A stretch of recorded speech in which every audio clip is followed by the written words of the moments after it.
Sparks are flying ahead of Israel Prime Minister Benjamin Netanyahu's arrival on Capitol Hill, where he will address a joint meeting of Congress. Protesters are flooding Washington. Vice President Kamala Harris will be absent, her office citing scheduling conflicts. And many seats on the Democratic side of the House chamber will be empty during the speech as the party is split when it comes to Israel. The level of tension so high that Speaker Mike Johnson is threatening to arrest anyone that causes a disturbance on the floor or in the gallery above during his remarks. Here to talk about Netanyahu's visit to the U.S. and more, the White House columnist for The Hill, Niall Stanage. Niall, it's of course the big non-campaign story out of Washington today, Netanyahu's address to Congress this afternoon. This will be his fourth address to a joint session since 1996. Go ahead and set the scene here. What type of reception is he likely to receive? Well, obviously, the reception splits very much along party lines, to put it very, very mildly. Republicans have, generally speaking, been very supportive of Mr. Netanyahu and indeed Israel's war in Gaza that has killed an estimated 39,000 Palestinians at this point. The conduct of that war has divided Democrats enormously. We're expecting a very significant Democratic boycott of Mr. Netanyahu's remarks, possibly surpassing the approximately 55 to 60 who boycotted a speech by Mr. Netanyahu back in 2015. And what is Netanyahu's goal with this address to Congress? What does he want from lawmakers at this point? Well, obviously, he wants support, generally speaking, and he wants to try to suggest that the US-Israel relationship remains very strong, even amid the controversy stirred by the war. I think that might be a difficult goal to achieve for the reason that I just spoke about. Democrats are very divided on the war, and as I say, there's going to be this boycott. But Netanyahu, I assume, will make the case that the historic alliance between the United States and Israel should remain very strong, and that it is in the US interest to maintain what President Biden has called that ironclad support for Israel. So we'll see if his speech, inflames or cools tensions here in Washington, but it will also have a global audience as well. Tensions over the war increase internationally. He will also be speaking to Israelis as he faces political problems at home. What is Netanyahu hoping to achieve with this speech? Well, the difficulty at home for Mr. Netanyahu really revolves around the hostage issue and the failure so far to agree ceasefire terms. There are a lot of hostage families who have actually blamed Mr. Netanyahu for what they see as torpedoing a ceasefire deal. Now, that isn't every single family of hostages. There are some of the hostage families who are supportive of him, but there's clearly a division somewhat different in Israel to how it is in the United States over the war, where basically some hostage families believe that the imperative should be securing a deal which frees the hostages, even if that stops short of what Netanyahu has previously talked about as an objective, which is total victory in his terms over Hamas. Now we're learning that former President Donald Trump will meet with Netanyahu at Mar-a-Lago before the prime minister flies home on Friday. Trump has publicly criticized Netanyahu in recent months, and there's still tension over his congratulatory message to Biden after he won the election in 2020. Do they need to repair the relationship here? What is expected at this meeting? So the relationship personally does seem somewhat chilly. You're right to point out, Margaret, that former President Trump took great exception to Netanyahu congratulating Biden soon after the 2020 election results became clear. And the relationship has never really warmed up again since that. On the flip side, though, clearly former President Trump is very pro-Israel in his basic policy and his inclinations. He talks about having, for example, moved the US embassy from Tel Aviv to Jerusalem. He suggested a peace plan while in office that was so pro-Israel it was dismissed even by the Palestinian Authority within a matter of hours. So I think the former president's support for Israel is not in question, but that personal relationship with Netanyahu is more complicated. All eyes are on the Oval Office tonight as President Biden is set to address the nation for his first time since exiting the 2024 race. What do we expect him to say about why he dropped out? And will he give us details on what he hopes to do with his remaining months in office? I think the second part of that question's easier to answer, Margaret, because it seems pretty clear that President Biden wants to put off any sense that he will be a lame duck president, even though, of course, he will be out of office in January, whatever happens in this November's election. So I would expect him to talk about finishing the job, as he has previously mentioned. Whether he goes into any greater detail about exactly how he wishes to characterize the reasons why he stepped aside, that's a different question. In his very dramatic statement announcing that he was stepping aside, he basically said, "It's for the good of my country and my party." Will he put flesh on those bones tonight? We don't really know. I can understand why on a personal level he wouldn't be overly eager to get back into the whole issue of his debate performance and the concerns it raised about his mental acuity. Certainly, he's going to voice strong support for Vice President Kamala Harris, who is already hitting the campaign trail after holding her first presidential rally since becoming the almost certain Democratic presidential nominee. What is her campaign saying about her path to beating Trump come November? Do they have a different strategy than Biden's team right now? It is slightly different around the edges, I would say, Margaret, even though its main thrust is very similar.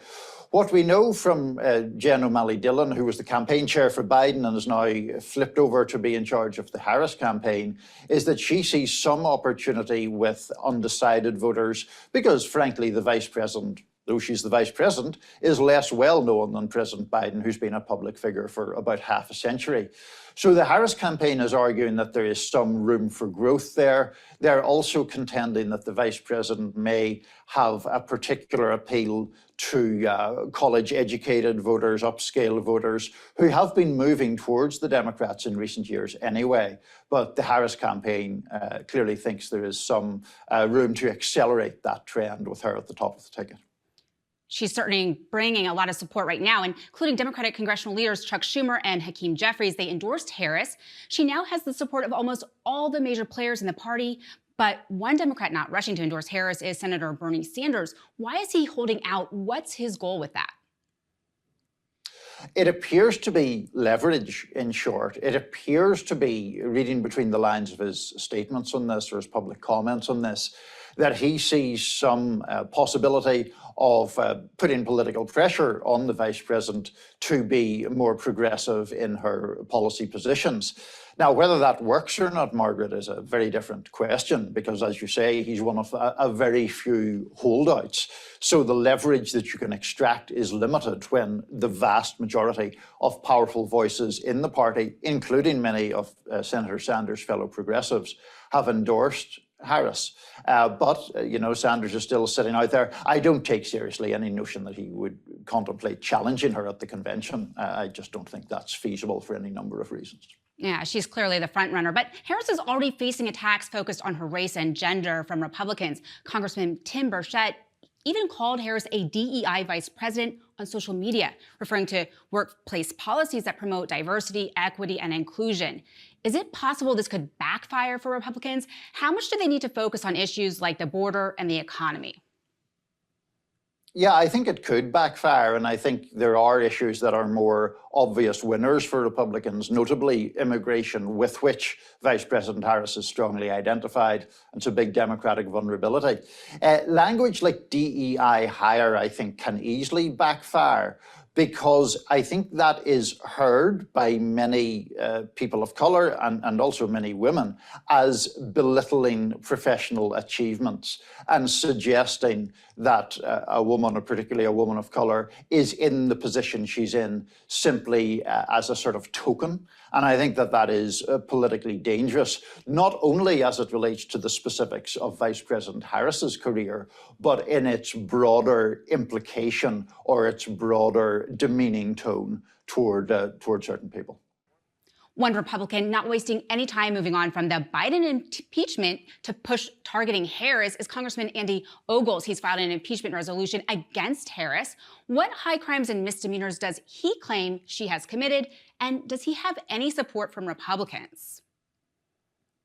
Well, in summary, the high crimes and misdemeanors he is alleging pertain to two things: immigration policy, where he is alleging that the vice president was sort of complicit in permitting people to come over the border in excessive number. And then the second part being this idea that she protected or concealed a kind of feebleness on the part of President Biden. Now, I think this is frankly a charge that has been levelled for publicity-seeking reasons and for political gain, obviously. We haven't heard many Republicans come out one way or another about the congressman's proposal so far, but obviously, it's something that could, again, backfire, even though it might fire up parts of the Republican base. I guess we live in a time of impeachment or attempted impeachment. The Hill's Niall. Stanage, thanks so much for being on. Thank you. Elon Musk has quashed reports he would be donating $45 million a month supporting former President Trump. In an interview with conservative commentator Jordan Peterson, the billionaire said that the media reports of his massive donations are simply not true. But in a social media post on his platform X, Musk wrote he will be making some donations to America PAC, a pro-Trump super PAC, at a much lower level. Musk previously promised to stay out of the 2024 election, but recently endorsed Trump following the assassination attempt on the former president. Nikki Haley has sent a cease and desist order to Haley voters for Harris Political Action Committee. The group, formerly known as Haley Voters for Biden, was set up to help encourage former Haley supporters to vote for Vice President Kamala Harris. Lawyers for the former presidential candidate have demanded in a letter that the group must cease and desist from an unlawful use of Ambassador Haley's name in the group's name and use her image likeness that implies support for Harris. The group has said they will not be suppressed and are currently reviewing the cease and desist letter.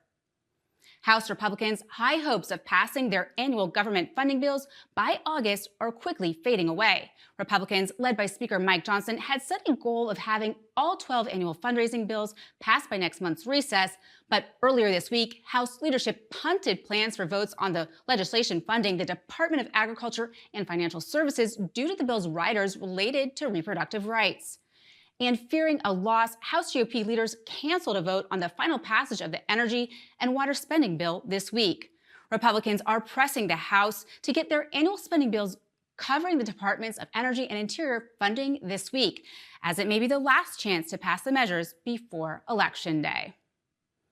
The Trump campaign filed a complaint with the Federal Election Commission Tuesday, arguing money raised by President Biden's re-election bid cannot legally be transferred to Vice President Kamala Harris's campaign.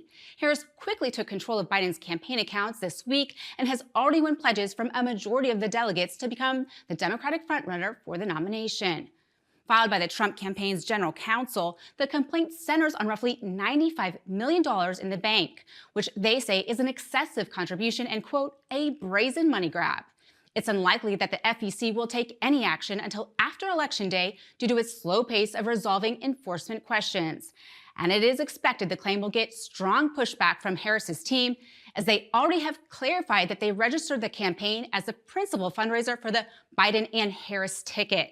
Harris's campaign has already raised $100 million since Sunday, when Biden stepped back from the campaign and endorsed her.